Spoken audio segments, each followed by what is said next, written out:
नमस्कार बंधुरा आपनादेर सकलके स्वागत जानाई आमार चैनल नबान्नेर समाहारे। आज आपनादेर जोन्नो निये चले एसेछि एकदम मुखरोचक एकटा रेसिपि।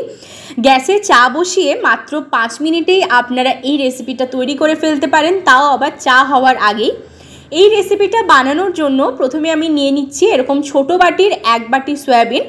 এবার অপর দিকে আমি গ্যাস জ্বালিয়ে কড়াই বসিয়ে তাতে দিয়ে দিয়েছি পরিমাণ মতন জল। জলটার মধ্যে আমি দিয়ে দিচ্ছি এবার নুন দিয়ে দেওয়ার পর আমি যে বাটিতে সয়াবিন নিয়েছিলাম সেই বাটির পুরো সয়াবিনটাই জলের মধ্যে দিয়ে দিচ্ছি। দিয়ে এটাকে আমি 10 মিনিটের জন্য একদম মিডিয়াম ফ্লেমে ঢাকা দিয়ে ভাপিয়ে নিচ্ছি।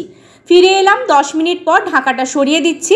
দেখুন খুব সুন্দরভাবে সেদ্ধ হয়ে গেছে সয়াবিনগুলো। এবার এগুলোকে জল ঝরিয়ে নিয়ে একটা পাত্রের মধ্যে তুলে নেব, দিয়ে ঠান্ডা করে নিচ্ছি।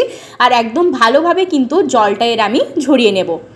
দেখুন আমি একটা পাত্রের মধ্যে সমস্ত সয়াবিনগুলোর জল ভালো করে ঝরিয়ে নিয়ে চলে এসেছি। এবার এর মধ্যে আমি কিছু উপকরণ মেশাচ্ছি। প্রথমেই আমি দিয়ে দিচ্ছি 3 থেকে 4 চামচ বেসন। বেসনটা দিয়ে দেওয়ার পর এর মধ্যে আমি ব্যবহার করছি 1 চামচ চালের গুঁড়ো। চালের গুঁড়োটা দিলে খুব সুন্দর একটা মুচমুচে ব্যাপার আসে। চালের গুঁড়োটা দিয়ে দেওয়ার পর এর মধ্যে আমি ব্যবহার করছি অল্প পরিমাণ নুনটা এখানে স্বাদ অনুযায়ী দেবেন, কারণ সয়াবিনের মধ্যেও কিন্তু নুন রয়েছে। দিয়ে দিচ্ছি অল্প পরিমাণ হলুদ গুঁড়ো, ধনে গুঁড়ো, জিরে গুঁড়ো একদম অল্প পরিমাণ দিচ্ছি। লাল লঙ্কার গুঁড়ো দিচ্ছি অল্প পরিমাণ, 1/2 টিস্পুন ব্যবহার করছি। এবার এর মধ্যে আমি দিয়ে দিচ্ছি ম্যাগি মশলা, সেটাও দিয়ে দিচ্ছি 1/2 টিস্পুন। এবার এর মধ্যে কারি পাতা দিয়ে দেব। কারি পাতাগুলোকে একটু ছিঁড়ে নিচ্ছি, দিয়ে এর মধ্যে আমি ব্যবহার করছি। কারি পাতাগুলো দিয়ে দেওয়ার পর এবার এর মধ্যে আমি ব্যবহার করব টক দই। এখানে আমি টক দইটা ব্যবহার করার আগে দিয়ে দিয়েছি একটু সস, টমেটো সস দিয়েছি 2 চামচ মতো, আর দিয়ে দিলাম এবার টক দই। টক দইটা দিয়ে দেওয়ার পর ভালো করে এই সমস্ত উপকরণ আমি মেখে নেব।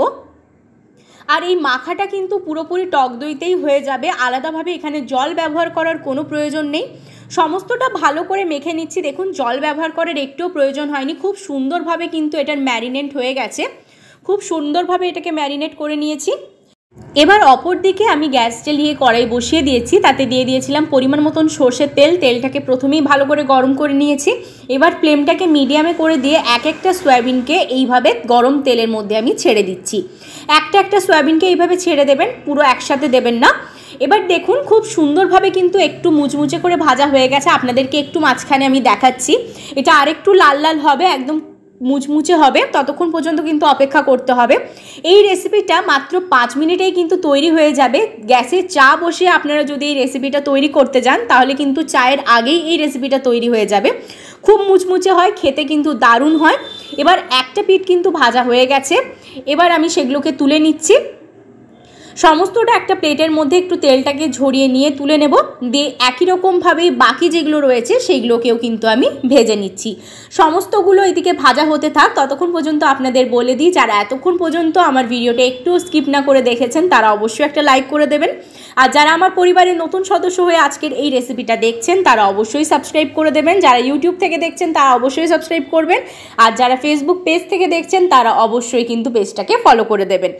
আমার ফেসবুকে পেজ কিন্তু নবান্নের সমাহার নামেই রয়েছে, আপনারা অবশ্যই ফলো করে দিয়ে পাশে থাকবেন। এই রেসিপিটা একদম রেডি হয়ে গেছে। রেসিপিটা আপনাদের কেমন লাগলো আমাকে অবশ্যই কমেন্ট করে জানাবেন। ভালো লেগে থাকলে লাইক, শেয়ার, কমেন্ট আর সাবস্ক্রাইব করতে ভুলবেন না। সাবস্ক্রাইব করার পর পাশে থাকা বেল বাটনের অল অবশ্যই প্রেস করে দেবেন। ভালো লাগলে বাড়িতে একবার অবশ্যই ট্রাই করবেন। বানানোর পর কিন্তু আমাকে একদম জানাতে ভুলবেন না কেমন লাগলো। ভালো থাকবেন, সুস্থ থাকবেন। আবার দেখা হচ্ছে নতুন আরেকটা রেসিপির সাথে। আর এই রেসিপিটা ভালো লাগলে নিজের আত্মীয় স্বজন, বন্ধু বান্ধবদের মধ্যে কিন্তু অবশ্যই শেয়ার করে দেবেন।